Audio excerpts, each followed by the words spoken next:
ગુરુવારના દિવસે ગુરુવારના દિવસે જ હોય. તો રસ્તો બદલી જાઓ અમદાવાદથી કલોલ અને છત્રાલ આવશે. છત્રાલથી કલોલની વચ્ચે આટલી ટ્રાફિક હોય. હા હાઈવે મેન સીધો અમદાવાદનો.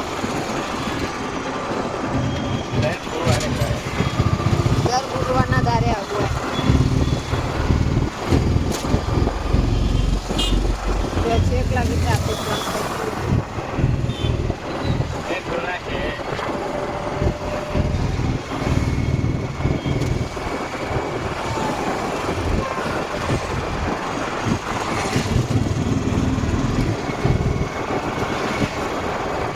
સતરાલથી કલોલી વચ્ચે આટલું બધું ટ્રાફિક. હા